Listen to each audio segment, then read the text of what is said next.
Boa noite a todos. Espero que estejam todos bem nesse frio, né? Nossa Senhora. Boa noite também quem está aí conectado, nos assistindo aqui pela internet. Um prazer receber todos aqui na live do AMA. Muito bom. A nossa reflexão de hoje, como sabem, é do livro Caminho, Verdade e Vida. Em torno do capítulo 176, e o nosso tema é lição viva. E muito vivo, assim, muito presente nos dias de hoje. Vocês vão ver que Emmanuel escolheu aqui um versículo pequenininho, né, como o nome diz, que traz pra gente uma reflexão bastante profunda sobre um discurso de Jesus, né? Que já naquele tempo foi considerado um discurso duro pelas pessoas que assistiram. E mesmo para hoje, 2000 anos depois, a gente vai acompanhar aqui o que Emmanuel traz e vai ver como ainda o é. Para nós, né, que já aprendemos tanto, que já andamos tanto de lá para cá, mas mesmo assim ainda enfrentamos aí as nossas dificuldades, nossas barreiras, né? Bom, e ele escolheu, então, Emmanuel, esse versículo do capítulo 6 de João, é o versículo 60, que diz assim: duro é este discurso, quem o pode ouvir? Então eu achei que por bem, esse capítulo é um capítulo curto, o que é bom. Ele ocupa-se metade da página, gente. Para mim que ele é o capítulo mais curto desse livro, Caminho, Verdade e Vida. E eu achei isso ótimo, que caiu bem para mim, porque eu gosto de ler. Eu gosto de ler e ir comentando, né, as reflexões aqui de Emmanuel, as palavras que ele traz, e eu vou conseguir fazer isso hoje, porque vai dar tempo. Mas eu acho importante comentar um pouco sobre esse capítulo 6 de João, porque é claro que a gente não anda sabendo de cor, né, os capítulos. Então, para contextualizar, porque esse versículo sozinho, duro é este discurso, quem o pode ouvir? Que discurso foi esse? Então, vamos lá. Nesse capítulo, João traz dois grandes milagres que todos nós conhecemos de Jesus. Dois grandes de todos que ele fez, né? Que as igrejas cristãs, todas elas falam muito. E o capítulo começa falando da multiplicação dos pães e dos peixes, né? Que todos nós conhecemos. Este discurso, esse milagre de Jesus foi depois que ele tinha feito o discurso do Sermão da Montanha, que foi super longo. Aquelas 5.000 pessoas estavam ali cansadas, né, e com fome. E ele, sabendo disso, ele achou que tinha que providenciar um alimento, né, para eles, né, comerem. Aí ele perguntou para um lá dos apóstolos, para o Filipe: ô Filipe, onde que a gente pode comprar pães para dar para todo mundo? Ele falou assim: mas Senhor, mas nem se a gente tivesse assim uns 200 denários, uns 200 dinheiros, seriam suficientes para comprar pão para esse povo todo. Claro que Jesus perguntou isso para ele para testar, porque Jesus sabia o que ele ia fazer, né? Ele queria testar. Ele sempre fazia isso com eles para ir puxando por eles, né? André, que era irmão de Simão Pedro, escutou e falou assim: olha, Senhor, tem um menino ali que tem um cesto com 5 pães de cevada e 2 peixes. Ele falou: pois então você faça todos sentarem aquelas 5.000 pessoas e traga aqui os pães. E aí ele fez a multiplicação, alimentou todo mundo e sobrou ainda muita coisa, que ele ainda recomendou: ó, junta tudo e leva, né, para que não se perca nada. Então, depois disso, ele percebeu que queriam ali ovacionar ele. Ele não era afeito a isso, né? Então ele saiu, subiu aí a montanha. Eles estavam ali perto, né, nas margens ali do Mar da Galileia. Ele subiu a montanha e alguns daqueles discípulos que estavam ali pegaram um barco para atravessar o Mar da Galileia. E aí entra o segundo milagre aqui que João traz. O mar estava muito revoltado, porque tinha muito vento. E de repente eles viram Jesus andando sobre as águas. E ficaram com medo quando viram. E aí é importante a gente lembrar que quando a gente lê discípulo na Bíblia, não quer dizer necessariamente apóstolo. Então esses discípulos que ficaram com medo de Jesus eram aquelas pessoas que seguiam ele. Discípulo significa aluno, significa aquele que segue. Então apóstolos eram aqueles 12 que ele escolheu, que eles tinham um propósito e uma missão, que era propagar o seu evangelho. Eles não teriam ficado com medo, eles estavam mais acostumados, né, com Jesus. Então aquelas pessoas ficaram com medo e tal, Jesus se aproximou, viram que era ele, se acalmaram, tentaram colocar ele no barco, mas atracaram, enfim. No dia seguinte, tudo isso está lá em Mateus. No dia seguinte, as pessoas que assistiram à multiplicação dos pães foram procurar Jesus em Cafarnaum. Quando eles chegaram para conversar com Jesus, Jesus falou para eles assim: vocês estão aqui por causa dos pães que comeram ontem, quando na verdade vocês deveriam batalhar pelo pão da vida. E eu sou este pão da vida. Quer dizer, o pão que comeram ontem era o pão físico, né, que alimenta o corpo. Então Jesus falou para eles: vocês vieram só por causa daquilo, quando na verdade vocês deveriam me procurar para comer o pão da vida, que sou eu, o pão que desceu do céu enviado por meu Pai. Começou a falar isso, já começou um tititi no meio deles ali, né, dos judeus, dizendo assim: como assim, né, um para o outro? Como assim ele é o pão que desceu do céu? Nossos pais comeram o maná no deserto, que Deus mandava. Deus mandava aquele pão. O maná era aquela substância lá que eles comiam, que a gente não sabe direito o que é, né? Mas era um alimento que diz que tinha gosto de pão de mel. Eles preparavam, cozinhavam, eles pegavam, recolhiam à noite e durante o dia eles comiam aquilo e eles interpretavam que era Deus que mandava para eles aquele pão. Ou seja, um pão que come, né? De verdade. Não era isso que Deus mandava.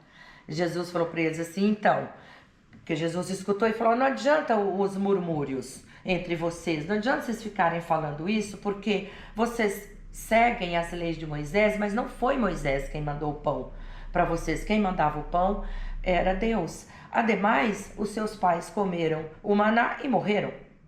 Eu estou falando do pão que dá a vida eterna. É este pão, o pão que é o pão espiritual. E este pão eu vou dar para vocês, é a minha carne e o meu sangue. Aquele que comer da minha carne e beber do meu sangue, este alcançará a vida eterna. Jesus estava falando para eles do pão espiritual, claro, né? Ele estava falando metaforicamente, usando uma figura, porque ele sabia que ele queria que quem compreendesse era quem deveria compreender. Por isso eles diziam que o discurso era duro, eles não conseguiam compreender. Então ele dizia: é o pão espiritual, é o pão que alimenta e que liga você ao Pai, que liga você a mim, que mantém, que promove em você uma transformação, né, interna em você. Quando você come deste pão, você vai começar a promover em você essa transformação que vai te manter ligado a mim e ao meu Pai. Só que eles não compreendiam, né? Porque Jesus não falava assim, ele falava: o pão é a minha carne e o meu sangue. Outro tumulto no meio dos judeus. É comer carne e beber sangue? E eles dispersaram. E esta fala de Jesus, entre outras que Emmanuel vai trazer aqui, por isso que eu quero ler, esta fala de Jesus: o pão é a minha carne e o meu sangue, quem comer da minha carne, quem beber do meu sangue, alcançará a vida eterna, foi interpretada por muitos naquele tempo de que os cristãos eram canibais, praticavam canibalismo. Vocês acreditam? Tem estudos, Tertuliano, tem outros que trazem isso, que muitos foram perseguidos, inclusive por isso, por tudo que sofreram de perseguição, tinha esse elemento a mais, e muitos sentiram na pele, né? Então veja que esse discurso de Jesus ali com eles foi um discurso bastante forte mesmo, que teve consequências funestas pela falta de interpretação, né? Porque faltava uma elevação, coisa que os apóstolos, que os 12 já tinham, e eles compreendiam. Muito bem. Então, eles abandonaram a metade, mais da metade daquele povo que estava ali. Quando escutou isso, falou assim: eu comer carne e beber sangue, estou fora. Saíram. E Jesus virou para os apóstolos e falou: vocês também vão? Né? E não foram, né? Como a gente sabe. Então, assim, tudo isto neste discurso de Jesus ali pós Sermão da Montanha. E aqui no texto que eu disse que dará tempo para eu ler, acompanhem comigo mais elementos deste discurso, do porquê que Emmanuel escolheu este versículo para falar sobre uma lição viva para nós, sobre Jesus ali, ó, vivo, trazendo para nós este pão que ele queria nos dar. Muito bem. Diz Emmanuel: o cristianismo é a suprema religião da verdade e do amor, convocando corações para a vida mais alta. Em vista da religião traduzir religamento, é primordial voltarmos para Deus, tornarmos ao campo da divindade. Vamos lá. Aqui Emmanuel está nos dizendo que a palavra religião significa religar, religamento. Então, como religião significa religar, é fundamental que a gente se volte para Deus e nos religue com Ele. Para isso, a gente precisa desse pão. A gente precisa desse alimento espiritual. Este alimento vai nos transformar, mas precisa de uma ação nossa. Precisa que nós promovemos essa religação com Deus, né? E nos tornemos ao campo da divindade, voltemos ao campo da divindade. E muito acontece com a gente, com muitos de nós, da gente se ver diante de uma dificuldade e muitas vezes ficar à beira da desesperança, né? É nessa hora que a gente deve lembrar. E aí tem até, acho que uma metáfora, que muita gente fala, é falta de religião, que a pessoa fica assim, faltando religião, tá faltando religação com Deus, com Jesus, com seu evangelho, não é? Então veja que lindo que é o que Emmanuel traz para nós e nos desperta, né? Chama a nossa atenção para isso, para essa ligação, que não tem nada a ver com seita, religião, agremiação, nada. Somos nós com o alto, né? Nos mantermos religados com Ele. Ele continua: Jesus apresentou a sua plataforma de princípios imortais, ou a sua plataforma de governo. Jesus colocou ali, contando, ele trouxe o que ele esperava e o que ele trazia para nós e o que ele ia dar para nós. A gente come de manhã para a gente trabalhar, para a gente ficar forte. Então ele falou: vai ser duro, mas eu te dou o alimento. Você vai estar alimentado se você vier comigo. Então, não se preocupe. Então ele dizia, Emmanuel diz, Jesus rasgou os caminhos, ele abriu os caminhos, ele botou tudo ali em pratos limpos, não enganou a ninguém com relação às dificuldades e obstáculos. Então Jesus sabia do que aquelas pessoas passariam, e de qualquer um que o seguisse, ele sabia das dificuldades que ia enfrentar. E olha, até hoje tem. Vocês sabiam, pouco se fala, né, de cristofobia. Vocês sabiam que do meio de 2021 até o meio de 2022, esses dias, 360 milhões de cristãos foram perseguidos no mundo. 76 países são os que perseguem os cristãos. O pior é a Coreia do Norte, e lá tem uma lei que foi assinada em 2020, dizendo que quem for cristão ou tiver uma Bíblia comete falta grave e merecerá punição severa. Então, o discurso de Jesus trazendo tudo isso foi tão forte que veja que há 2000 anos a gente ainda sofre consequências, né, de tudo que ele nos trouxe, nos prometeu. Só que ele falou: eu dou o alimento para vocês. Vocês vão ser fortes para enfrentar isso tudo, porque vocês alcançarão a vida verdadeira, a vida futura, a vida eterna, que é nos prepararmos, né, para quando chegarmos, quando voltarmos para a nossa vida verdadeira, nós estaremos melhores. A nossa moral muito mais elevada. Então esse alimento, a sua carne, o seu sangue, é um jeito metafórico de dizer: eu sou a lição viva, eu estou aqui e vou dar essa parte minha para vocês. É a lição que ele nos deixou. E aí quem estava ali falava: opa, mas vou passar por isso tudo? Tô fora, né? Então é necessário esclarecer o Senhor, negarmos a vaidade própria, arrependermos-nos de nossos erros e nos convertermos ao bem. João assinalou a observação de muitos dos discípulos. Duro é este discurso. Quem que pode ouvir isso? Disseram isso e se mandaram. Falaram: não estamos dispostos, porque eles não entenderam que nós, se seguíssemos e comêssemos desse pão vivo que veio do céu, nós estaríamos preparados para qualquer dificuldade que estivesse por vir. Efetivamente é indispensável romper com as alianças da queda e assinar o pacto da redenção.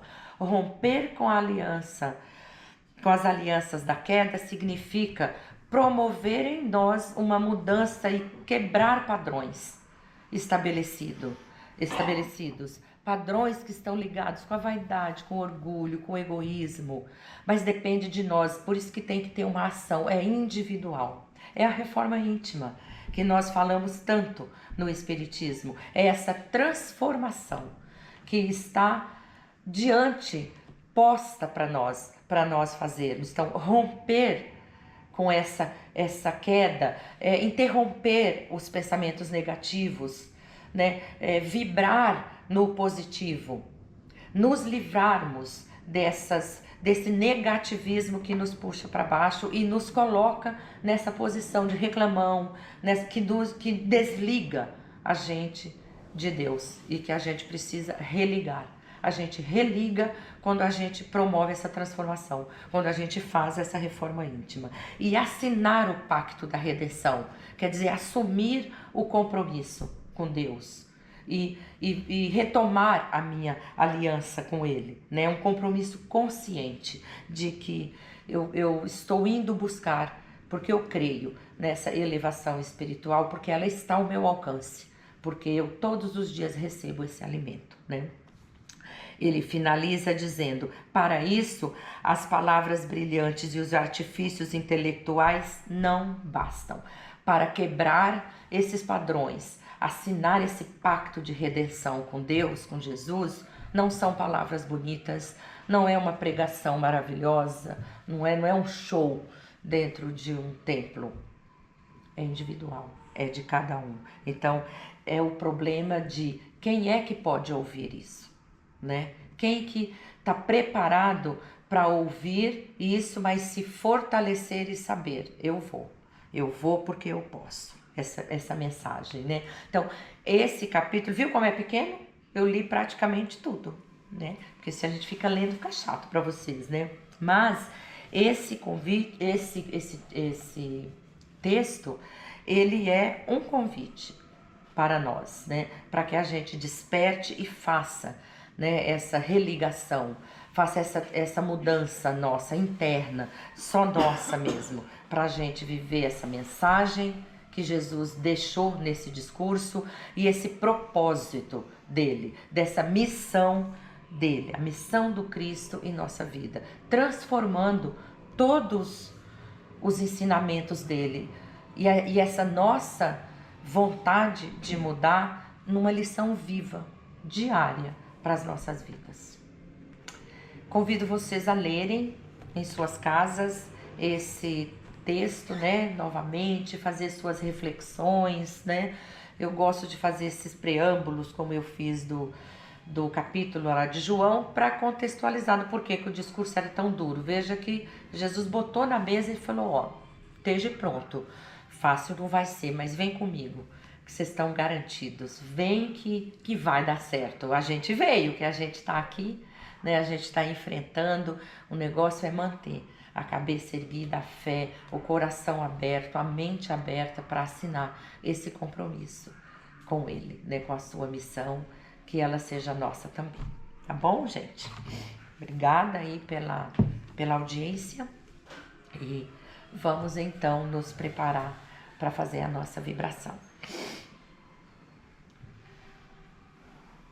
Vamos assim nesse clima, muito tranquilos, né, diante do que recebemos, muito agradecidos à espiritualidade, aos nossos mentores, ao mentor da casa que nos proporcionou estar aqui juntos, né, e nessa corrente formarmos, né, uma força que possa ser benéfica para nós e para todos aqueles que estejam precisando. Então, neste momento, vamos mentalizar e doar aquela nossa melhor parte de amor, de boa vontade, de luz, de perdão, de caridade, e vamos colocar aqui no meio dessa sala.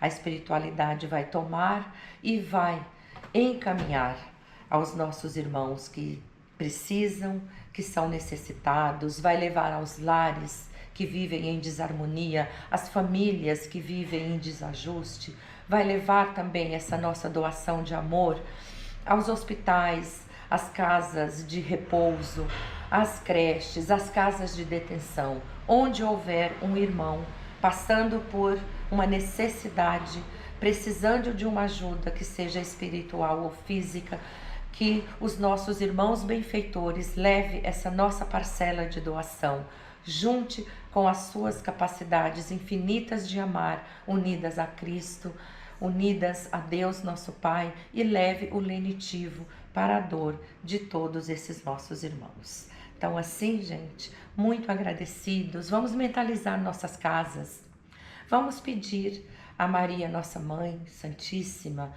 que cubra lá a nossa casa com seu manto de luz. Vamos mentalizar lá que nossa casa está toda coberta de luz nesse momento, toda protegida, nada de negativo, nada desses padrões podem penetrar em nossa casa. E o nosso Mestre amado Jesus entra pela porta da frente e vai espalhando sua luz, seu sorriso em cada canto de nossa casa.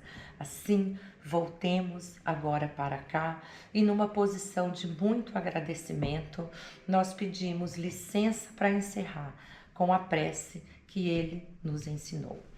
Pai nosso que estais no céu, santificado seja o vosso nome, venha a nós o vosso reino, seja feita a vossa vontade, assim na terra como no céu. O pão nosso de cada dia nos dai hoje, perdoa nossas ofensas, assim como nós perdoamos a quem nos tem ofendido. E não nos deixeis cair em tentação, mas livra-nos, Senhor, de todo mal. Graças a Deus, graças a Jesus.